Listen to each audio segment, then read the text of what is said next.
What's your talent? Just show me your talent. Hurry up. Okay.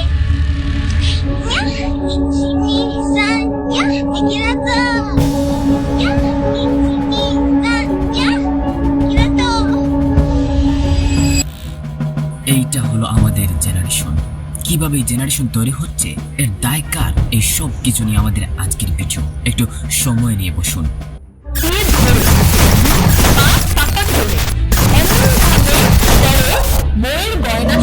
এটা কেমন প্রশ্ন? Sugar daddy ছাড়া তো ওদের চলবেই না। শারীরিকভাবে কোনো শান্তি দাও না।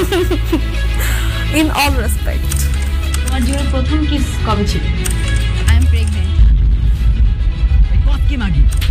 আমি বুয়া ডাক্তার না, আমি রিয়েল। হবে সবকিছু নিয়ে, তাই বলে তো আমরা থেমে থাকবো না। গণমাধ্যমগুলো কোন দিকে জ্বলে পড়ছে? কেন এরা অশ্লীলতা, নগ্নতা এবং সমাজের নিম্নমানের কন্টেন্টগুলোকে প্রমোট করছে? কিন্তু ভিউয়ের জন্য এত নিম্নমানের কন্টেন্ট প্রচার করতে হবে? আমাদের সাংবাদিকদের কি মেরুদণ্ড নেই? আমাদের সাংবাদিকরা প্রধানমন্ত্রী প্রেস কনফারেন্সে কাচুমাচু করে প্রশ্ন করে, মাননীয় প্রধানমন্ত্রী, আমেরিকার পুলিশ আমেরিকার স্টুডেন্টের উপর নির্যাতন করছে, এরা তো মানবাধিকার নিয়ে কথা বলে, তাহলে কেন এরা এখন নির্যাতন করছে?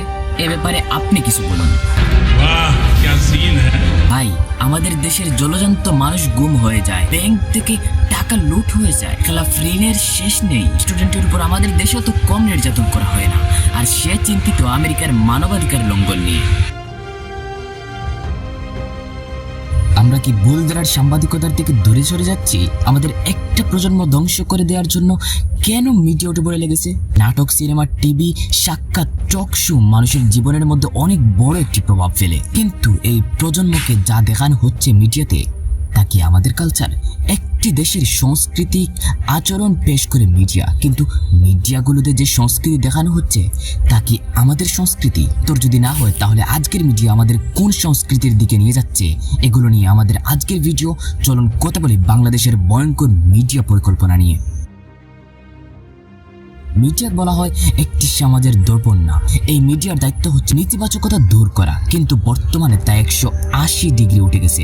আমাদের মিনিস্ট্রি মিডিয়াগুলো সমাজের নেতিবাচক অশ্লীলতা দূর করার জন্য উঠে পড়ে লেগেছে। তখন আমাদের আগামী প্রজন্ম নিয়ে শঙ্কা হওয়াটাই স্বাভাবিক।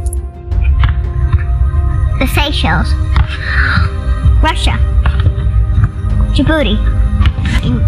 Iodine. It says bacteria. That's Yes, it does kill bacteria.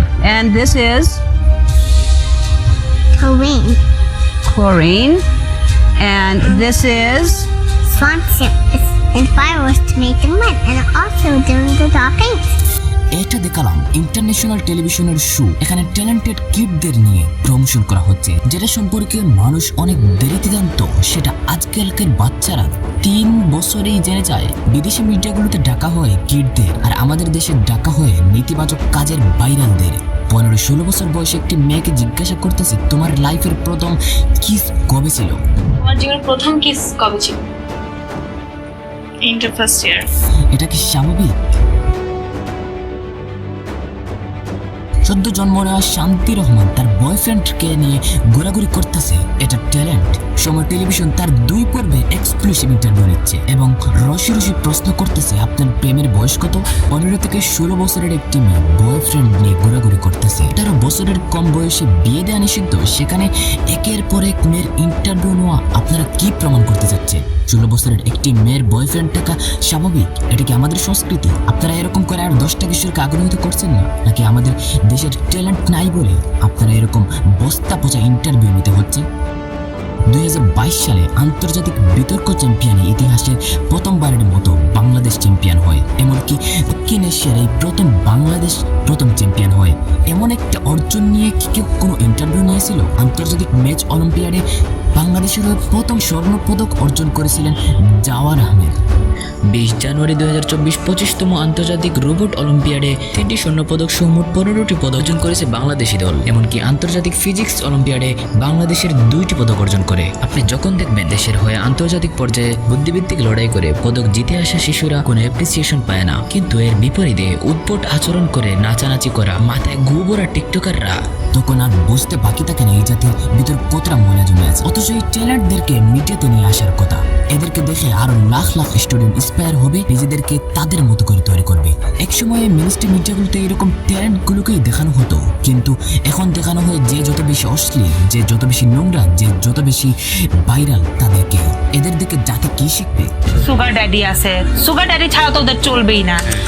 আমি কোনো সুগার ড্যাডি বাছাই করিনি। আরে আপনি কি সুগার ড্যাডি নাকি তার আগে জানতে? ও লবটে সুগার ড্যাডি নিয়ে ঘুরছে। আমি এগুলো নিয়ে কিছু কথা বলবো না, আপনারা যা বুঝেন বুঝেন। কিন্তু একটি কথা বলবো, সুগার ড্যাডি হওয়াটা যেন বর্তমান যুগের সফলতা হয়ে দাঁড়িয়েছে। আপনি যদি সুগার ড্যাডি হন তাহলে আপনাকে মিডিয়াতে আনা হবে, কিন্তু একজন রসায়নবিদ, একজন পদার্থবিদ কখনোই মিডিয়াগুলোতে জায়গা পাবে না, কারণ তাদের চাইতে এখন সুগার ড্যাডি বেশি ট্যালেন্টেড। এই সকল কন্টেন্ট আপনার জন্য বানানো হয় না, বানানো হয় কিছু তরুণ তরুণীকে টার্গেট করে, কারণ আপনাকে ইন্সপায়ার করা অত সহজ না, কিন্তু তরুণ তরুণীদেরকে এটা ইজি। আর তরুণ তরুণী এই ট্রেবে খুব সহজে পা দিয়ে দিচ্ছে এবং তরুণ তরুণীরা সেই হিসাব মতোই চলছে। তারা শরীর দেখিয়ে ভিডিও বানাতে স্বাচ্ছন্দ্য বোধ করে। ভয়ঙ্কর হলেও সত্য, এই বিকৃত জেনারেশন এক সময় আমাদের দেশের কর্ণধার হবে। এই জন্য এটা অত্যন্ত চিন্তার বিষয়। আপনি হয়তো বলবেন এটা আমাদের মজা করার জন্য দেখ, আমাদের পার্সোনালিটির উপর কিভাবে প্রভাব ফেলে। তাহলে বুঝুন টুইস্ট এখানেই। আপনি প্রতিদিন যতটা কাজ করেন, যত অ্যাক্টিভিটিস করেন, তার মধ্যে কত পার্সেন্ট আপনি সচেতনভাবে করছেন আর কত পার্সেন্ট জেনে বুঝে করছেন জানেন? আপনি মাত্র 5% কাজ জেনে বুঝে করছেন। আপনার বোঝার সুবিধার্থে একটি এক্সাম্পল দেওয়া যেতে পারে। আপনি রাস্তা দিয়ে যাওয়ার সময় একটি অ্যাক্সিডেন্ট দেখতে পারলেন, আপনার চোখ থেকে পানি বের হওয়া শুরু হলো, হয়তো কান্না শুরু করে দিয়েছেন, কিন্তু লোকটা আপনার পরিচিত না। তখন আপনি কি জেনে বুঝে কান্না শুরু করেছেন, নাকি আপনার সামনে ঘটনা আপনাকে অটোমেটিক্যালি আবেগ সৃষ্টি করেছে? এবার তো বুঝছেন টুইস্ট কোথায়। আপনি চাইলেও আপনার অবচেতন মন আপনার আশেপাশে ঘটে যাওয়া ঘটনাগুলোর ক্রিয়া প্রতিক্রিয়া, যেটা আপনার মেন্টালিটি এবং ফিজিক্যালি প্রকাশ পায়, এবং এই জেনারেশন তার অন্যতম উদাহরণ। সমাজের পারিবারিক সমস্যাগুলোর মূল কারণে মেইনস্ট্রিম মিডিয়া। বাংলাদেশ সুখী দেশের তালিকায় 143 দেশের মধ্যে 129 নম্বরে। সংখ্যাজনক হলেও সত্য, সমাজের ডিভোর্সের হারও বর্তমানে বেড়েছে। একটি জিনিস খেয়াল করলে দেখবেন, এই নেতিবাচক প্রমোট করা শুরু করেছিল শুরুর দিকে সময় টিভি, তাদেরকে পাল্লা দিতে বাকিরাও শুরু করেছিল। এই দেশকে পরিবর্তন করতে চাইলে আগে থেকেই সোচ্চার হওয়া উচিত।